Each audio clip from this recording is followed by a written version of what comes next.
Boa noite, Ponte Fortaleza. Só vejo fumaça nesse lugar. Que dia especial, que domingo memorável. Nós estamos cantando acerca da reforma. E eu queria, antes de dar prosseguimento aí no nosso tempo de mensagem, de ministração, queria mais uma vez pedir uma salva de palmas aí para os músicos, todos aqueles que organizaram esse momento. Esse é um culto diferente, é uma programação diferente que nós estamos realizando aqui em detrimento a isso, né, a reforma protestante. E quando nós falamos sobre a reforma, eu gostaria que você já entendesse e concebesse isso. A reforma protestante não é a invenção de uma nova religião, mas a reforma tem como a grande finalidade, o grande alvo, nos resgatar e nos reposicionar diante das boas novas do Evangelho de Jesus. Então, cantar sobre os 5 solas é se lembrar das coisas essenciais, das coisas cruciais que norteiam a nossa caminhada diante dos desafios que nós temos como discípulos de Jesus. A reforma protestante, ela nasce no coração de homens e mulheres que entregaram as suas vidas, pagaram um alto preço, para que eu e você pudéssemos hoje desfrutar desse lindo legado de ter uma consciência acerca da vontade de Deus, da palavra de Deus. E nós então cantamos aqui sobre os somentes, né? Somente a fé, somente a Escritura, somente Cristo, somente a graça, somente a Deus, toda a glória. E por que foi necessário uma reforma? Talvez esta é a sua pergunta. E aí me permita responder de forma breve aqui, mas lhe situar um pouco acerca da história da nossa comunidade de fé, da nossa igreja. Essa igreja primitiva, ela foi perseguida, especialmente pelo Império Romano, que era um império que buscava o domínio, o controle e o poder pelo viés da violência. Eu não sei o quantos de vocês sabem ou estudam isso, mas a crucificação, ela não foi uma invenção romana, ela foi uma invenção dos persas, só que os persas, eles crucificavam aqueles que eles condenavam em estacas. Os romanos aperfeiçoaram a condenação, a morte dos persas, e eles então criaram um braço na estaca, formando uma cruz, com a finalidade que aquele que estivesse sendo ali punido, executado, pudesse passar mais tempo padecendo na cruz, para que a crucificação se tornasse ainda mais um espetáculo público. Então, diante desse cenário, a igreja foi perseguida, um cenário onde um império, no desejo de ter o controle, o domínio e o poder, exercia de forte violência. Os cristãos, eles eram perseguidos, eles eram massacrados, mas Roma vivia um grande dilema. Quanto mais se derramava sangue de cristão naquela época, mais os cristãos eles se multiplicavam, mais o cristianismo crescia. Então, no século IV, um imperador romano chamado Constantino define que, a partir daquele momento, a fé cristã, o cristianismo, seria então a religião oficial do império. Diante disso, houve um alinhamento entre a fé e a política. Diante disso, a igreja passou a ser institucionalizada. Diante disso, a fé se misturou com esse império que ganha espaço com a violência, com a imposição do medo. Diante disso, a igreja foi se perdendo. A exemplo, nós temos a triste era da igreja, a era medieval, onde homens eram munidos de armaduras, espadas e escudos, com uma simbologia de um P pintado nas suas vestes, nas suas armas, o P da Pax Romana, ou da paz de Deus. E em nome desse Deus, em nome dessa paz, homens foram instigados a invadirem o Oriente Médio, matando homens, mulheres e crianças em prol da Pax Romana. Então aqui a nossa igreja, ela passa por um período de muitas trevas, de muita confusão. Confusão essa também que levou uma distinta separação entre o clero e os leigos, colocando pessoas em um patamar, colocando pessoas em um local de idolatria, das quais nós não temos prerrogativa alguma na palavra para o fazer. Diante desta perdição também se institui duas questões e duas práticas que muitas vezes nós ainda praticamos na fé protestante. A prática da indulgência e a prática da penitência. O homem precisava ter acesso a Deus, mas para isso ele precisaria pagar alguma coisa, ele precisaria comprar o seu direito, ou ele precisaria se punir a ponto de encontrar em Deus um favor. Penitência e indulgência. Dentro da religião protestante, nós achamos que a idolatria não existe na fé protestante. Estamos enganados, meus irmãos, porque a idolatria não se resume em você se prostrar diante de uma imagem. Idolatria significa qualquer coisa, ser, pessoa que ocupa o trono de Deus na sua vida. Inclusive você mesmo pode ser o Deus que você venera e você adora. E se nós temos alguém ocupando o trono da nossa vida, nós estamos cometendo idolatria. Você pode pensar assim, pastor, mas esse negócio da indulgência, né? Isso não acontece na fé protestante. Infelizmente acontece. Pessoas que acham que fazendo um propósito financeiro ou que são ludibriadas por falsos mestres, traga, doe, entregue, porque você vai receber mais, você vai ganhar mais, você vai ter favor. Isso é indulgência. Vivemos ainda às sombras das penitências. Pessoas que dizem, não, eu estou num propósito com Deus. Eu estou aqui jejuando, porque o meu jejum vai promover uma força que vai mover a mão de Deus em meu favor. O jejum, ele não transforma e não move a mão de Deus para lugar nenhum, meu irmão. O jejum, ele transforma o seu coração e ele move as suas mãos. Então, diante desse cenário de perdição e de muita confusão, onde houve uma separação entre clero e leigos, onde o império usava da fé para promover o controle e o domínio, onde nós tínhamos o viés da indulgência e da penitência, Deus levanta homens e mulheres para entregarem as suas vidas em uma reforma, que nos aponta mais uma vez para o resgate da boa nova do Evangelho de Jesus. E essas 5 solas, elas convergem em um caminho. Essas 5 solas, elas pavimentam uma realidade para mim e para você. Deus usou esses reformadores para que uma grande pintura ficasse muito clara na minha mente e na sua mente. E a pintura é: Ele quer habitar entre nós. O grande caminho e apontamento da reforma, quando nós pensamos, nós somos salvos pela graça, nós somos salvos mediante a fé, nós cremos somente a partir da palavra, nós somos é somente Cristo e somente a Deus toda a glória. Isso são parâmetros que nos convergem para um caminho do qual Deus quer habitar no nosso meio. Quando eu e você nós olhamos para a palavra de Deus, a princípio nós percebemos que esta intenção ela se deu no momento onde o povo era escravo no Egito e ele foi alcançado por Deus para uma terra de liberdade. Enquanto estávamos em peregrinação, visando esta terra, Deus institui o tabernáculo.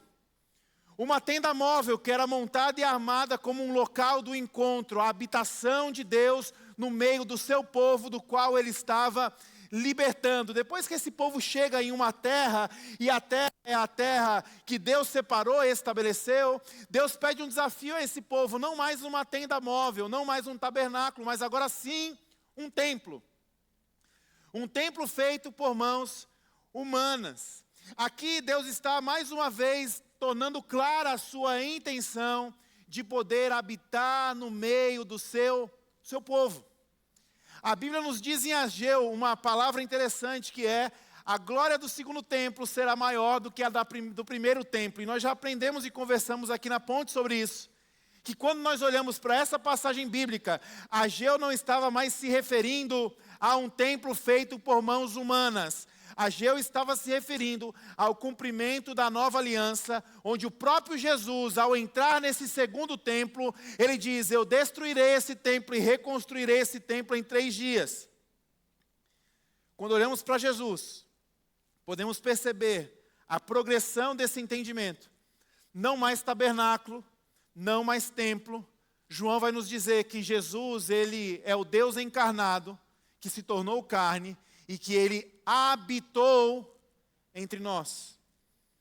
Percebe que existe uma movimentação do Espírito de Deus. Deus está se movendo para nos dar o entendimento e a consciência de que seu alvo maior é habitar entre nós. Saímos de uma tenda móvel, fomos para um templo feito com mãos humanas. Saímos de um templo feito por mãos humanas, agora estamos tendo a imagem clara do Deus invisível em Jesus Cristo. Então, aqui nós estamos sendo clareados acerca dessa intenção. E Jesus veio com uma finalidade. A finalidade maior de Cristo, através do seu sacrifício, da sua morte na cruz, foi nos abrir um caminho para nos reconectar com o Pai e formarmos no Pai uma família, uma comunidade que é conhecida e constituída como igreja. O que o apóstolo Paulo nos diz que esta é o corpo de Cristo. Me chama a atenção uma coisa. Assim como o tabernáculo havia medidas, estruturas, parâmetros, detalhes, minúcias, o templo também havia estrutura, parâmetro, minúcias, existia medidas. Então a pergunta é, se nós estamos caminhando numa evolução, no entendimento de que Deus quer habitar entre nós, e que agora nós somos o corpo de Cristo, nós somos templo do Espírito Santo, a pergunta então seria, qual é a justa medida para nós? O que Deus espera de nós quando olha para mim e para você e diz, você é a minha morada, você é meu templo, o que Deus espera de nós? Uma das grandes contribuições de Lutero para a construção de uma eclesiologia reformada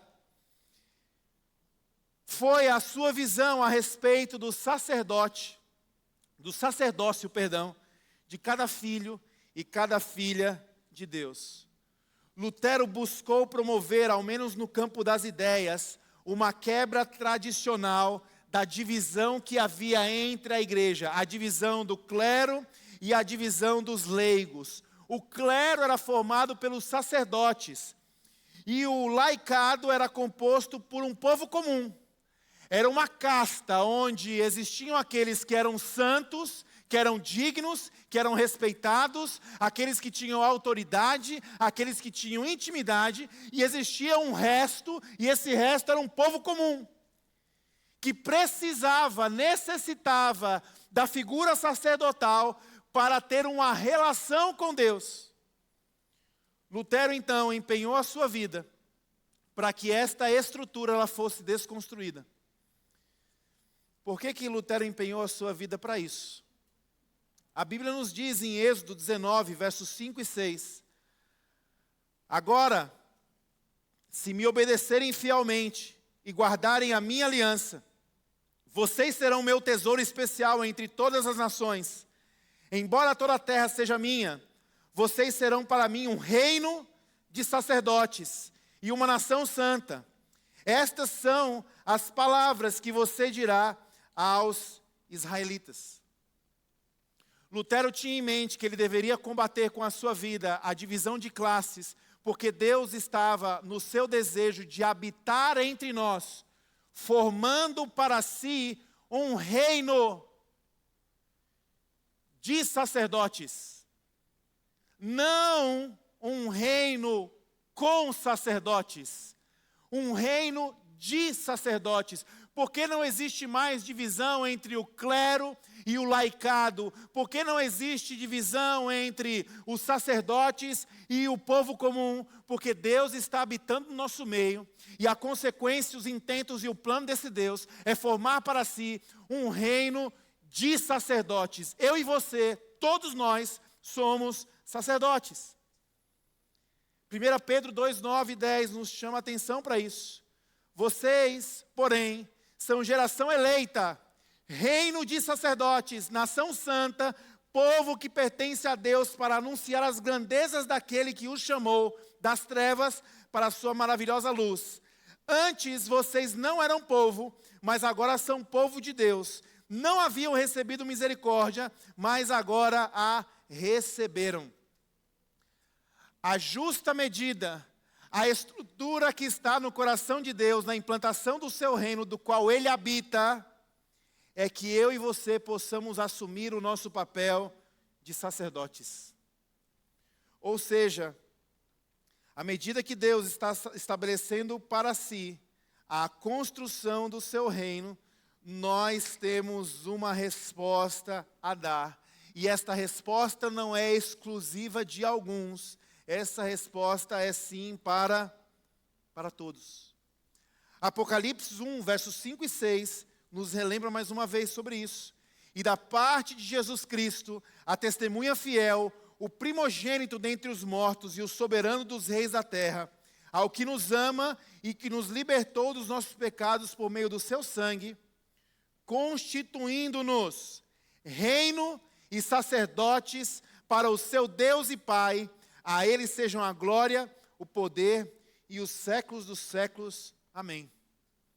Eu queria orar com você nesse instante, se você puder fechar os teus olhos, curvar a sua cabeça. Pai, em nome de Jesus, nós já adoramos ao Teu nome, nós já Te louvamos, nós já fomos ministrados aqui por cânticos, por palavras, e eu quero mais uma vez, com meus irmãos, nos achegar diante do Teu trono da graça e da misericórdia, para apresentar as nossas vidas, nossa mente, nosso coração. E eu oro, Senhor, para que essa palavra possa nos transformar de dentro para fora, e que nós possamos sair daqui diferente da forma como nós chegamos neste lugar. Eu oro desta forma, crendo que o Senhor fará maravilhas em nosso meio. Oro no nome de Jesus, e a ponte diz, amém. Nós temos duas coisas para resolver nesta noite aqui, diante daquilo que percebemos que era uma intenção clara de Lutero, e percebemos que muito mais do que Lutero, um homem, assim como outros homens e outras mulheres, estavam sendo impulsionados por Deus para nos trazer a compreensão do intuito de Deus habitar entre nós. Nós temos duas missões nessa noite. A primeira, entender de forma clara o equívoco que nós cometemos entre a vocação e o nosso chamado. E a segunda coisa, se nós somos constituídos como reinos de sacerdote, quais são as ameaças que nos adormecem? Por que nós temos tanta dificuldade de responder a Deus a este chamado? É muito comum como pastor receber pessoas que têm algumas dúvidas acerca da fé. E uma das dúvidas que as pessoas têm e trazem constantemente é: pastor, eu gostaria de saber qual é o meu chamado. Pastor, será que eu tenho um chamado? Será que Deus me chamou para alguma coisa? Meus irmãos, deixe-me dizer uma coisa, para resolver essa questão de forma definitiva. Todos nós temos chamado. Você não precisa mais perguntar se eu tenho ou se eu não tenho um chamado. Todos nós temos um chamado. E você também não precisa mais me perguntar: pastor, mas se eu tenho um chamado, qual é o meu chamado? Você não precisa mais me perguntar sobre isso e ter mais essa dúvida. Por quê? Porque nós todos temos um só chamado. O seu chamado é o mesmo chamado que o meu chamado. Todos nós estamos sendo chamados pelo Senhor para constituirmos um reino de sacerdotes. Sabe qual é o seu chamado? O seu chamado é, desde a eternidade, Deus pensou na sua vida, lhe deu sopro de vida, lhe conduziu à salvação através de Cristo, para que você vivesse para a sua glória. Esse é o seu chamado. O meu chamado é o mesmo: viver para a glória de Deus, que se manifesta, cresce e se desenvolve no lugar de intimidade pessoal, particular. O meu chamado e o seu chamado é ter uma relação íntima, pessoal e particular com o nosso Deus. Esse é o nosso chamado. E à medida que nós vamos exercendo o nosso chamado de buscar a Deus no lugar secreto, à medida que nós vamos ouvindo a voz do alto, sendo ministrados pela palavra de Deus, sendo ministrados pela comunidade santa, à medida que nós estamos buscando cumprir o nosso papel de sermos sacerdotes, Deus vai nos mostrando qual é a nossa vocação. Enquanto o chamado nos leva para o lugar onde nós devemos aprender a ser, vocação significa, uma vez que eu sei quem eu sou, agora eu responderei aquilo que Deus espera de mim. Vocação, então, ela pode ser mutável. Em alguns momentos, Deus pode te chamar para você ser um médico. E dali a pouco, daqui 15, 20 anos, você entende que agora a sua vocação é para que você seja um médico, mas agora seja um médico na África, por exemplo. Vocação, ela vai mudando, chamado não muda. Qual é o nosso chamado? A adorar a Deus de forma íntima e pessoal.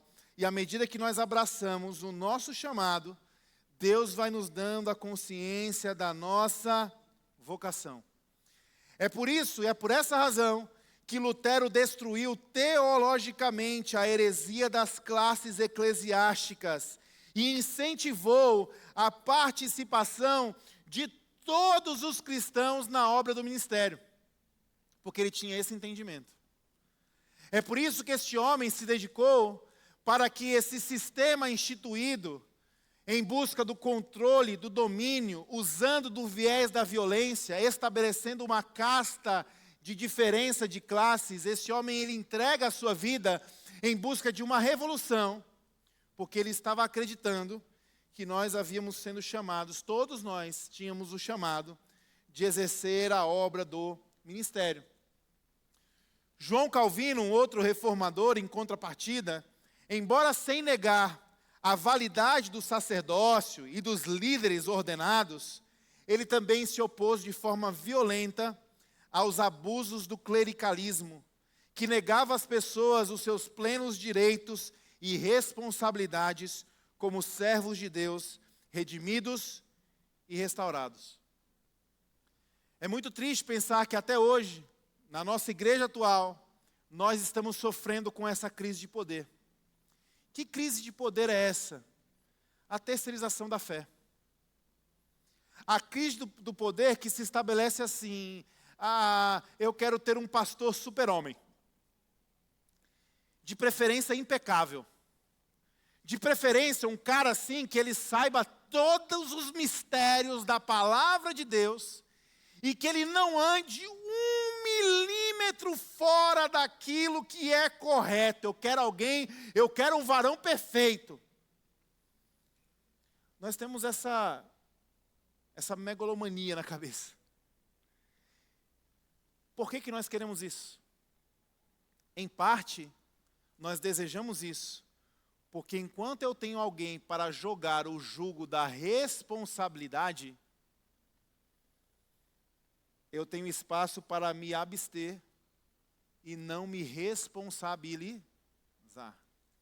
Eu quero um pastor que pregue bem. Quero um cara que pregue muito. Por quê? Porque se ele pregar muito, eu não vou precisar pregar o evangelho de segunda a sábado.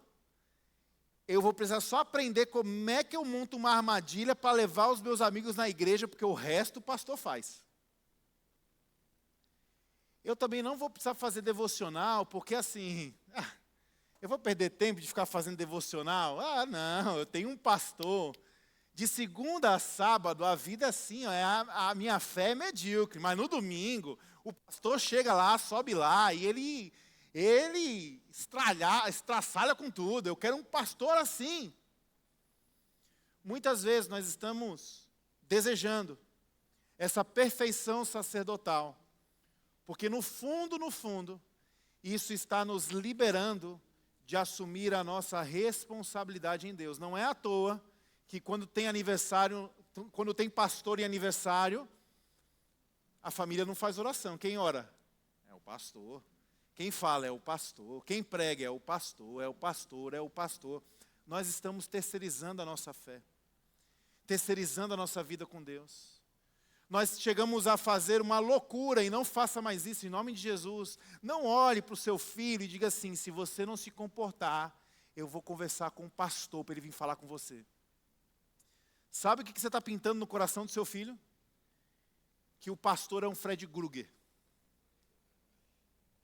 E se esse menino tiver um chamado ministerial na sua vida, uma vocação ministerial na sua vida, talvez ele não vai nem considerar isso, porque ele não... Não faça isso. Não pinte este quadro.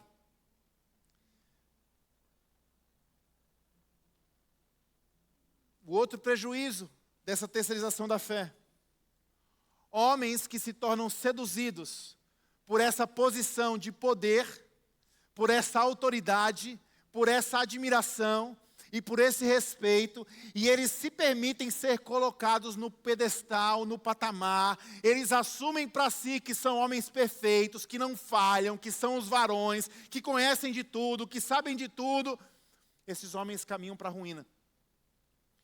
Por quê? Porque nesse lugar nós somos afogados no ambiente do orgulho, da autossuficiência, da soberba, e a palavra de Deus nos diz que Deus se aproxima dos humildes, mas Ele rejeita e se afasta dos orgulhosos. Quantos homens de Deus estão se perdendo, porque estão assumindo para si esse lugar de perfeição, do qual a comunidade está ludibriada e desejando, enquanto a comunidade não quer se responsabilizar, estes homens e mulheres tomam esse lugar de poder e de domínio, e tentam controlar as pessoas e também morrem. Mais uma vez, nós estamos sendo iluminados pela palavra de Deus. Gálatas 3, 26 e 29, a Bíblia nos diz isso. Todos vocês são filhos de Deus por meio da fé em Cristo Jesus, pois os que em Cristo foram batizados, vestiram-se de Cristo.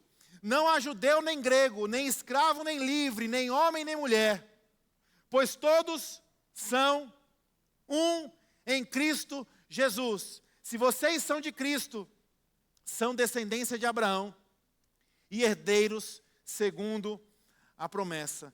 Presta atenção nisso, em nome de Jesus. Esse texto é um texto maravilhoso da palavra de Deus que nos ajuda a compreender isso. Não existe diferença entre você e este pastor que vos fala. Não existe diferença nenhuma. Eu não poderia nesta noite vir aqui com um paletó, com uma gravata, com um colarinho clerical, se vocês não estivessem de paletó e de gravata. Porque a palavra de Deus está nos ensinando que todos somos filhos de Deus e todos nós estamos, uma vez que batizados, todos nós estamos se vestindo de Cristo. Então não há distinção entre eu e você, não há unção especial sobre mim que não esteja sobre você. E aliás, aqui nós somos relembrados de uma coisa importantíssima. A mesma aliança que foi feita e estava sobre Abraão, está sobre todos nós. Deus quer habitar no nosso meio, a justa medida para mim e para você. Somos sacerdotes e agora nós estamos olhando uma comunidade que ela é igualitária. E ela é igualitária porque sobre toda a comunidade está a vestimenta de Cristo, uniformidade. Nós estamos falando disso porque a palavra de Deus diz isso, quebra de toda a hierarquia, e nós estamos agora entendendo que essa uniformidade, ela é estabelecida, e as alianças que foram feitas aos nossos patriarcas estão sobre nós. Meu irmão, não sei se você está entendendo esta palavra. Você não pode olhar para mim ou para qualquer outro homem, pastor, homem de Deus, mulher de Deus, achando que essas pessoas estão em outro patamar, porque Deus está formando para si um reino de sacerdote. Você não pode olhar para mim achando que eu estou em outro patamar, porque a mesma aliança que está sobre a minha vida está sobre a sua vida também. Esse é um chamado à responsabilidade.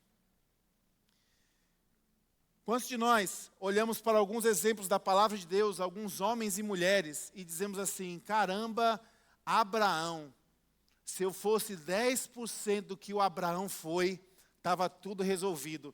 O que Gálatas está nos ensinando, meu irmão e minha irmã? É que a mesma aliança que estava sobre estes homens, estas mulheres, está sobre nós.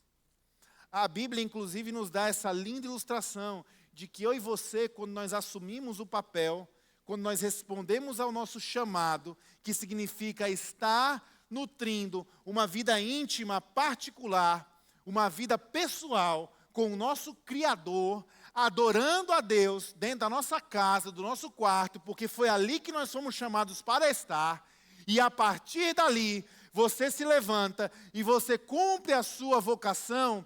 A palavra de Deus nos compara com um atleta que está numa corrida. E o que a Bíblia diz?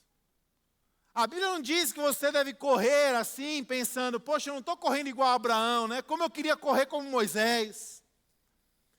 A Bíblia diz que enquanto você e eu estamos correndo a nossa corrida, existe uma multidão de grandes testemunhas que está olhando e torcendo por nós.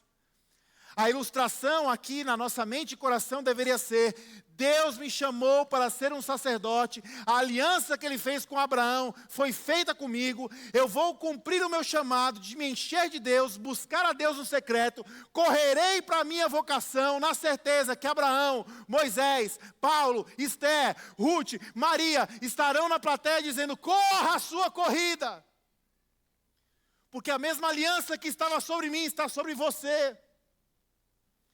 É por isso que não há divisão no meio do corpo de Cristo.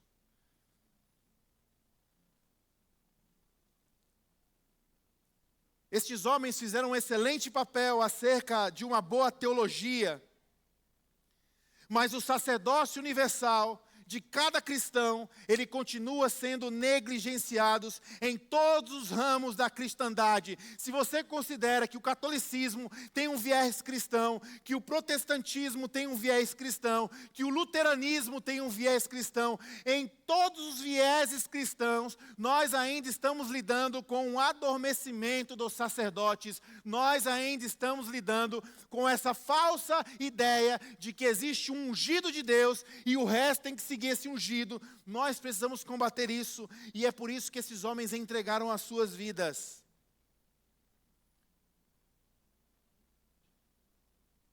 Temos uma aliança que está sobre nós, e a Bíblia vai nos ajudando a entender mais. Joel 2, olha que texto. Depois disso, derramarei do meu espírito sobre todas as pessoas. Os seus filhos e as suas filhas profetizarão. Os seus velhos terão sonhos e os jovens terão visões. Até sobre os servos e sobre as servas derramarei o meu espírito naqueles dias. Que dias são esses, pessoal? Dias dos quais já aconteceram e nós estamos vivendo sobre estes dias.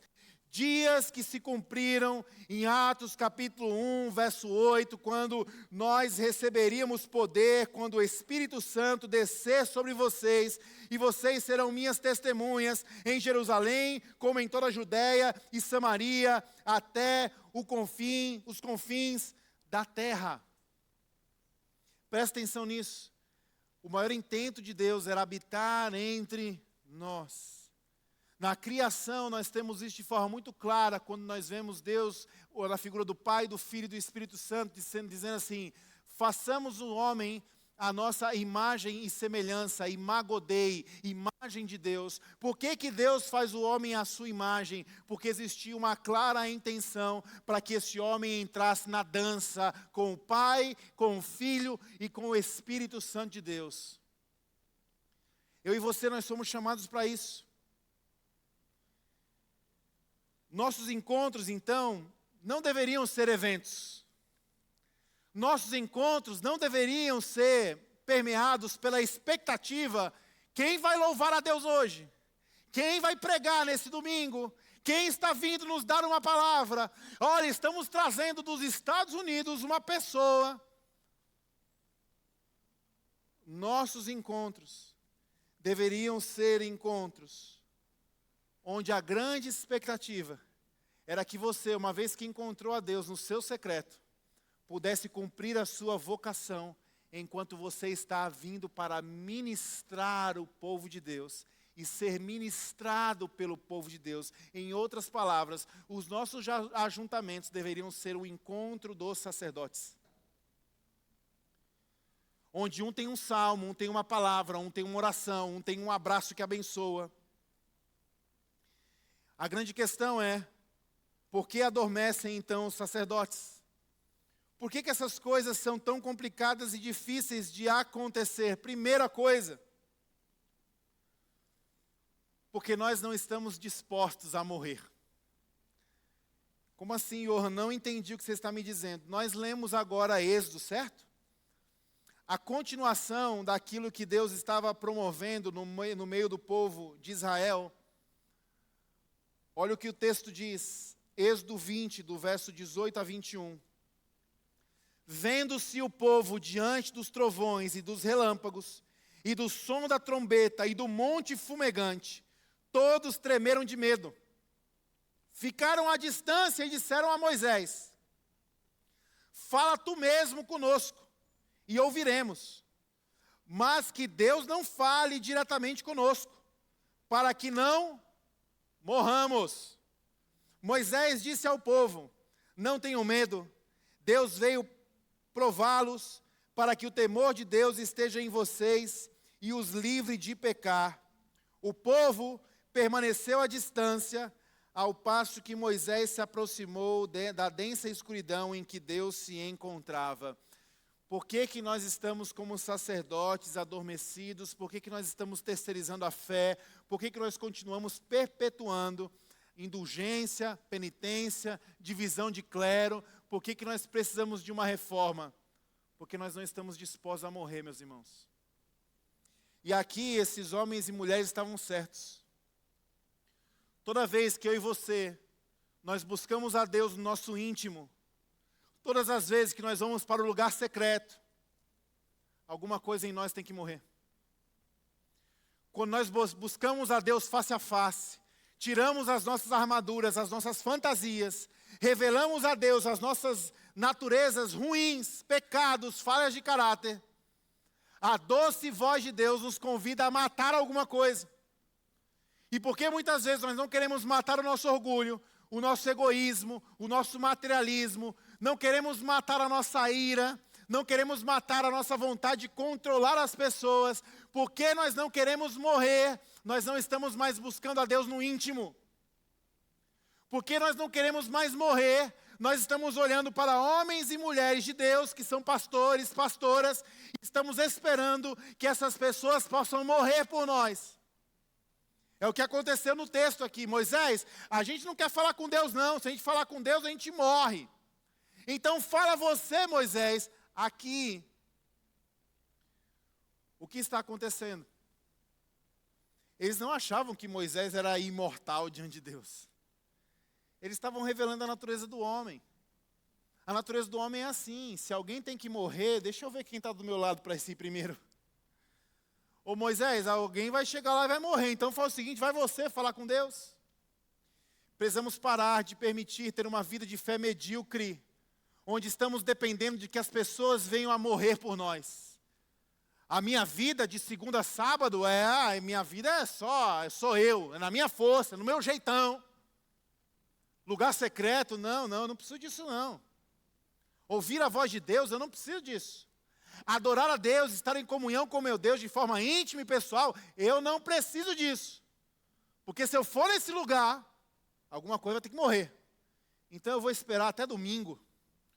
Porque aí domingo o pessoal do louvor morreu, durante a semana, o pastor já morreu por mim, vai me dar uma palavra. Em nome de Jesus, você está sendo chamado para fazer parte de uma comunidade que acredita que este púlpito não tem tanta autoridade para educar o seu filho, como você a tem buscando a Deus na sua casa. Este púlpito nunca terá tanto poder de conduzir o seu casamento para ser um casamento que glorifica a Deus, como você como marido e você como esposa, buscando a Deus no seu íntimo dentro de casa. As experiências mais profundas que teremos com o Senhor não estão nos púlpitos, não estão nos domingos, não estão nas conferências, não estão nos acampamentos, não está no YouTube. A experiência mais profunda que eu e você podemos ter com o nosso Deus é no nosso lugar secreto. Porque nós somos criados para isso, entenda. Você foi criado para ter intimidade com o seu Deus, tanto é que quando Jesus ele morre na cruz e ele dá o seu brado, está consumado de maneira física. O que acontece no templo feito por mãos humanas? Um véu de 6 metros, ele é rasgado ao meio. Esse véu tinha uma finalidade: separar quem era santo de quem era pessoa comum, separar quem era sacerdote de quem era leigo. Quando Jesus morre na cruz, esse véu ele é rasgado. Por quê? Porque agora, por meio de Jesus, nós conseguimos mais uma vez o lugar da intimidade com Deus.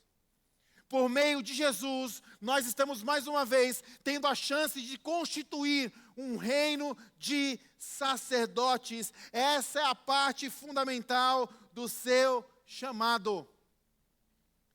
Buscar a Deus em secreto e adorá-lo. Se encher da presença dele no seu lugar, no seu quarto, buscá-lo na palavra, ouvir a voz do alto. É nesse lugar onde algumas coisas vão morrer. É nesse lugar onde nós seremos transformados, de fé em fé, de graça em graça, de glória em glória. E é também nesse lugar onde nós teremos a profunda experiência e clareza: já não sou mais eu, mas Cristo vive em mim. Pastor, então qual é o seu trabalho? Se continuar pregando assim, vai ficar desempregado, né? Se continuar falando que todo mundo tem que ser pastor e pastora, sacerdote, para onde vai a sua autoridade? Para onde vai a sua vocação, pastor? Eu tenho dito já em alguns momentos, junto à liderança da igreja, eu acho que inclusive a gente precisa resolver essa crise entre chamado e vocação, porque muitos de nós estamos perdidos. A gente vem para a igreja, a gente fica esperando receber um título para fazer alguma coisa. A gente fica esperando receber uma função para ser alguém. E no reino de Deus isso é invertido. Você primeiro sabe quem você é. E diante de quem você sabe que é, você vai fazer o que tem que ser feito. Eu brinco com algumas pessoas dizendo assim: eu acho que não deveria ser pastor Johan, pastor fulano, pastora fulana. Deveria ser Johan pastor. Porque antes de um título, antes de uma função, existe um quem, existe uma pessoa. E muitas vezes nós estamos antecedendo o título a essa pessoa, porque quando a gente antecede o título a essa pessoa e define muito bem qual é a função daquela pessoa, a minha função é simplesmente olhar e dizer assim: e aí, pastor, prega? Pastor, ora. Pastor, evangeliza. Pastor vai perder o emprego, continuar pregando assim, vai perder o emprego. Efésios 4, 11 a 13. Este aqui é o meu emprego, irmãos. Ele designou alguns para apóstolos, outro para profeta, outro para evangelista, outro para pastores e mestres, com o fim preparar os santos para a obra do ministério, para que o corpo de Cristo seja edificado, até que todos alcancemos a unidade da fé e do conhecimento do Filho de Deus e cheguemos à maturidade, atingindo a medida da plenitude de Cristo. O meu papel, enquanto eu conduzo e pastoreio esta comunidade, é levar os meus irmãos e as minhas irmãs a exercerem com liberdade e autoridade o sacerdócio que vocês receberam diante de Deus. E para fazer isso, eu preciso continuar vestindo a mesma roupa. Eu preciso falar do mesmo jeito. Eu preciso reconhecer, inclusive, as minhas falhas e limitações. Porque o segundo sintoma que adormece os sacerdotes é exatamente este: depositar a sua fé em super-homens e super-mulheres. Por que que eu não prego a palavra? Porque eu não entendo. Quem entende é aquele cara lá. Eu não sei pregar, eu não sei fazer, eu não posso fazer. Eu sou fraco, eu sou pequeno, eu sou falho, eu tenho muitos pecados. Pastor, eu queria tanto cumprir o meu chamado, seguir na minha vocação, mas eu tenho umas pendengas na minha vida. Seja bem-vindo ao time das pendengas. Eu sou tão falho e tão imperfeito quanto você, meu irmão. E se não for pela graça de Deus, pela misericórdia de Deus, se não for nesse lugar do secreto, onde algumas coisas vão morrendo para que Cristo viva em mim, eu sou bem pior do que você.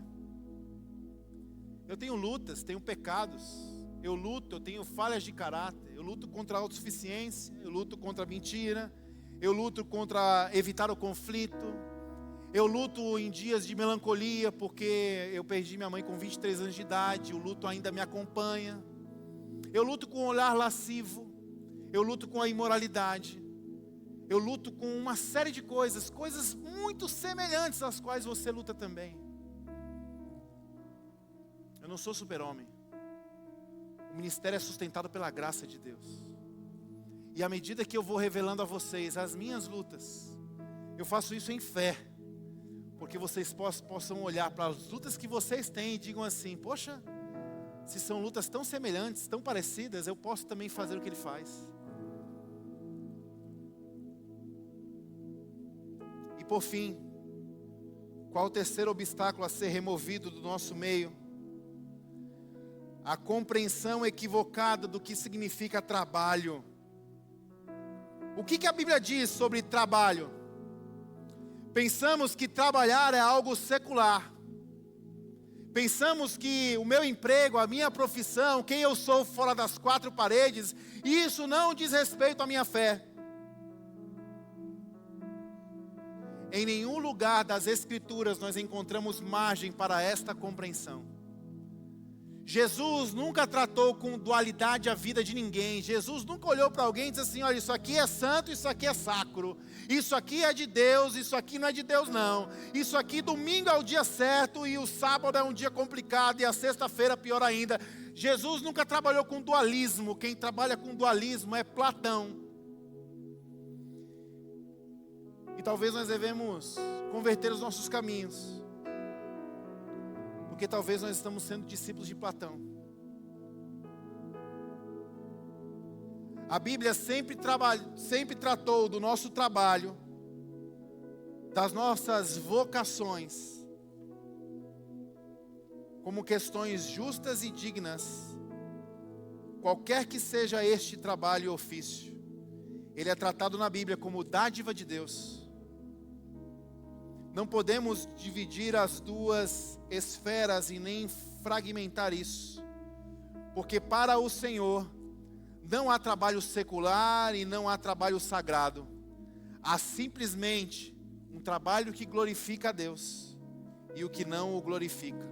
Inclusive, irmãos, a palavra hebraica que define o ato de trabalhar é a mesma palavra que significa servir e adorar. A palavra é avodar. Desse modo, de acordo com a genuína doutrina cristã, a vida vivida na lavoura, na empresa, na escola e na comunhão da igreja deve ser um constante ato de adoração transformadora. Nós precisamos continuar a viver uma reforma constante, uma nova reforma, onde a nossa letargia, o nosso comodismo, as nossas politicagens clericais, elas dão lugar a uma transformadora renovação. Discípulos que assumem a sua responsabilidade de se tornarem sacerdotes. E aí você pode fazer uma matemática rápida e pensar assim: pastor, esse negócio de ser sacerdote é muito pesado para mim. Esse negócio de buscar a Deus no íntimo, e quando eu buscar eu tenho que morrer, isso é uma coisa difícil e complicada. Prefiro eu ficar como um discípulo. A dura verdade, meus irmãos e minhas irmãs, é que nós não podemos ser discípulos de Jesus se nós não assumirmos o nosso papel como sacerdotes. Pastor, mas eu não quero morrer. Jesus disse para os seus discípulos: se vocês querem vir após mim, neguem-se a si mesmo, tomem a sua cruz e me sigam. Se você não está disposto a assumir o seu papel responsável no reino de sacerdotes do qual Deus está habitando, você não é discípulo.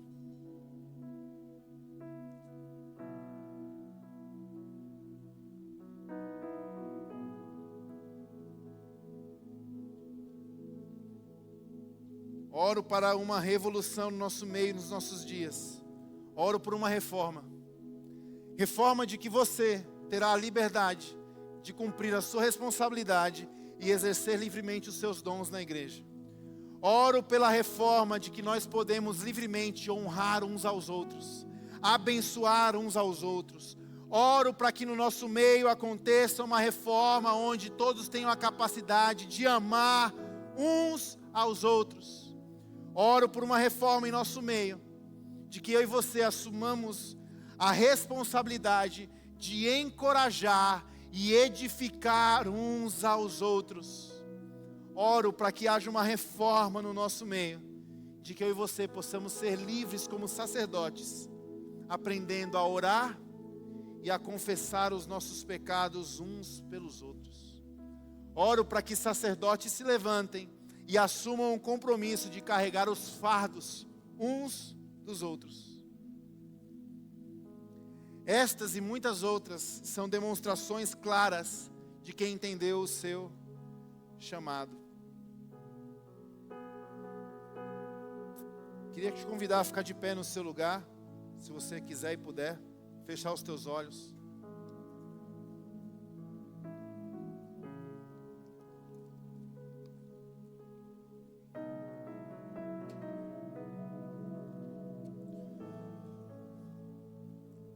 Pai, nós estamos diante da Tua palavra.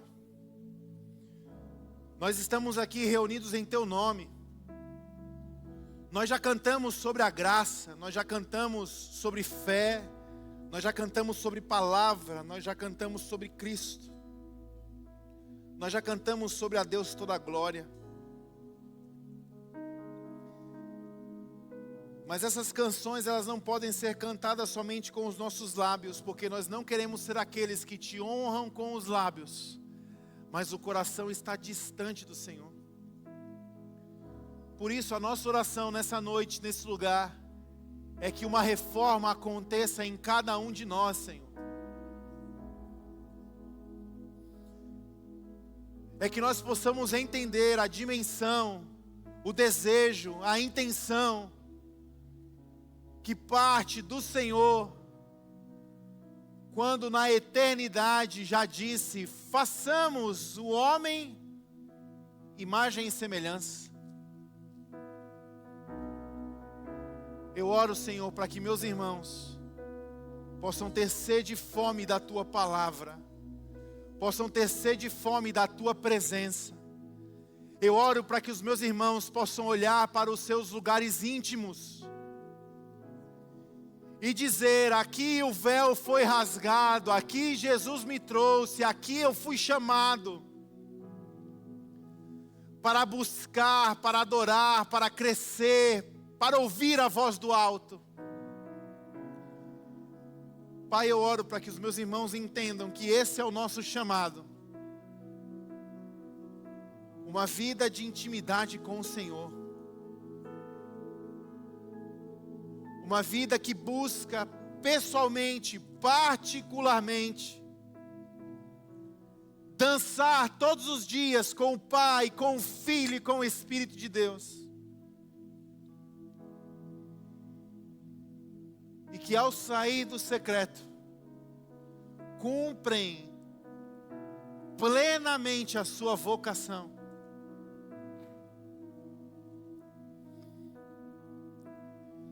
Talvez você está nesse lugar hoje à noite, ouviu o que você ouviu, e você está lidando com lutas e com questões. Você não sabe por que você está aqui, você não sabe qual é o seu propósito, você se acha um crente infrutífero, você não sabe por onde começa, você não sabe o que você faz, você vive uma vida religiosa.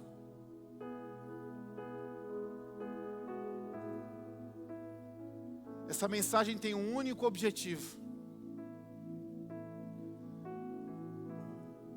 lhe mostrar de forma clara que você só cumprirá a sua vocação praticando o seu chamado. Essa palavra tem um único objetivo: fazer com que você se volte ao Senhor.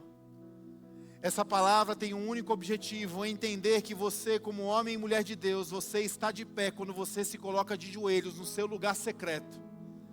Essa palavra tem um único objetivo: eu não posso caminhar e me relacionar com ninguém se eu não encontrar com o meu Pai assim que eu me levanto. Eu não posso partilhar pão com ninguém se do alto do céu, da mão do meu Abba, não for me entregue o pão de cada dia. Essa mensagem tem um único objetivo: te levar para a essência da adoração, te levar para uma comunhão íntima com o Pai, onde só você e Ele está presente, onde não há terceirização, onde não há penitência, onde não há indulgência, onde não há classes distintas. Essa palavra nos chama de volta ao jardim, de volta ao secreto. Porque cumprindo o nosso chamado neste lugar, nós seremos equipados para plenamente desenvolver a nossa vocação. Então talvez essa noite seja uma noite de retorno para você. Talvez essa noite seja uma noite de dizer: Senhor, eu quero retomar essa caminhada genuína. Eu quero retomar essa caminhada pessoal contigo. Eu quero sair desse looping maluco, onde a igreja virou uma agência de eventos, onde eu deposito a minha esperança e a minha fé na vida de uma outra pessoa. Eu quero sair desse lugar, Senhor, porque o Senhor me chamou para ser sacerdote,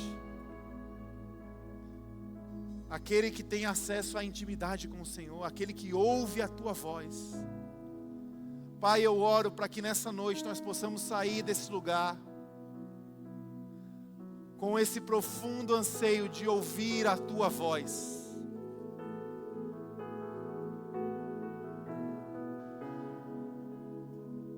Enquanto nós estamos orando, eu gostaria que você pudesse fazer desta canção a extensão daquilo que você está orando. Deus, eu vou sair daqui empolgado, eu vou sair daqui desafiado, cheio, mas eu não sei como vai ser amanhã. Amanhã tem culto, lá no seu quarto, na sua casa. Amanhã vai ter culto dentro do seu carro. Amanhã vai ter culto na sua mesa, enquanto a tapioca está lá e o café está lá. Amanhã Deus vai estar vivo na sua vida.